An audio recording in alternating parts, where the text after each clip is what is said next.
So here's the problem that I'm having with this controller. Now, as you can see, I have it set up in X input, which is what the manual requires for PC. So everything that I've read, this is the correct mode. I'm more than willing to be corrected if it isn't, but that's what the manual says. And I have it paired as 8Bitdo SN30, so everything's coming up properly. Here's my issue. Normal gameplay, the buttons all work exactly the way they're supposed to. Now, I played through an entire playthrough of Chrono Trigger on this thing, and it was great. I fucking loved that game. But my problem comes up when 3 face buttons are held and something's being done on the D-pad, and I'll show it to you. And it depends. It depends on the combination of buttons that you're pressing, and it just kind of depends on time. Depending on how long I've left it sitting, it'll do something different, but it'll always have an issue. So, for example, if I hold Y, B, and A at the same time on this controller, my bottom left D-pad input doesn't work. As you can see, I'm trying to put it on the bottom left D-pad, doesn't work. If I let go of one of those buttons, it'll work perfectly. Now, before I had it, when I was doing this, it would mash the X button. For some reason, now that I'm trying to make a video of it, it doesn't want to do it. But different combinations will. For example, if I do it like this, holding bottom right on the D-pad will make it hold the 3 button, which is the Y in this case. And also top left D-pad doesn't work. If I hold, let's try X, Y, and B. It doesn't mash too, but the bottom left D-pad stops working.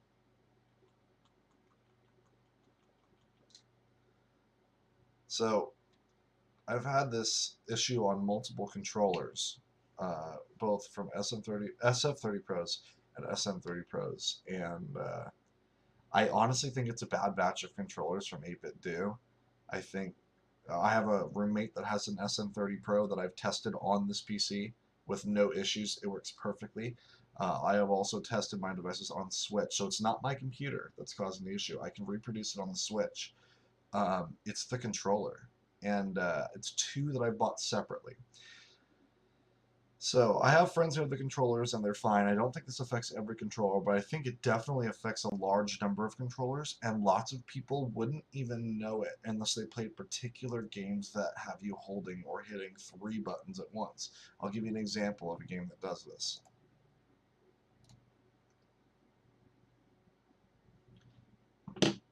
So I got this controller. A lot of the reason was to play Mega Man X games. I actually got it as a gift from a friend who thought it'd be a great fit.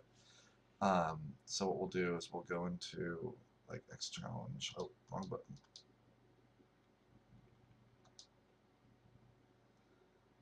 But the problem becomes immediately apparent.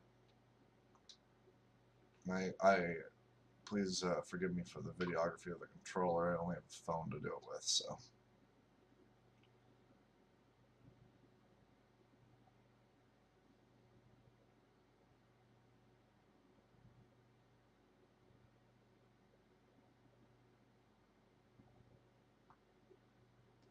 Okay, so let's give this a try.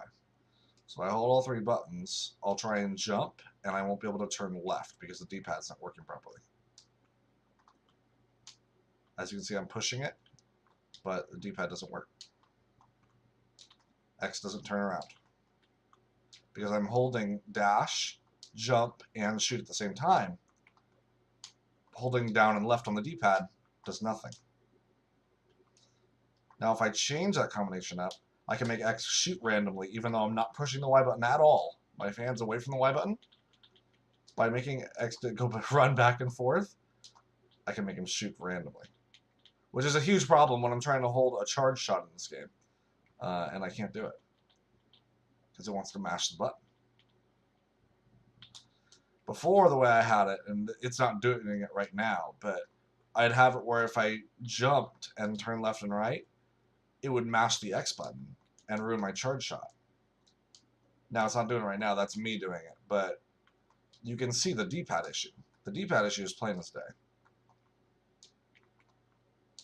Now, if I just hold left, I can get him to do it. But if I hold down and left, he'll freeze and stop. So I'm really upset with this because when this controller is working, I honestly think it's the best third-party controller on the market, bar none. It works on everything. Uh, I use it on my SNES Mini, and I love the damn thing. But this problem is huge for me, and I'm sure that for some other people, it's going to be massive when they realize what the issue is. I've contacted 8Bitdo support. They've been mostly unhelpful. They want me to ship the controller to China and pay half the cost of the controller to ship it. And as anybody knows, when you warranty something to China, odds are you're probably never going to see it again. So I don't think that's a fair solution. Um, I'm more than willing to send the controller to 8Bitdo to help figure out what the issue is, but I'm not willing to pay for it. I think that's a little bit ridiculous. So that's pretty much where I'm at. Um, if 8Bitdo wants to contact me and see if we can troubleshoot this controller and fix this problem, I'm more than willing to do so, but I really do think this is a hardware issue and the controllers need to be replaced or something needs to be done inside to repair them. But, you know, hopefully if 8Bitdo won't contact anybody, hopefully us as the community can figure out the issue and find a fix. I've tried firmwares as low as 1.1 and still have the same problem. I've tried different devices. I've tried everything. So let's see what we can do. Uh, Thank you for watching the video. I appreciate it, and hope to see your comments.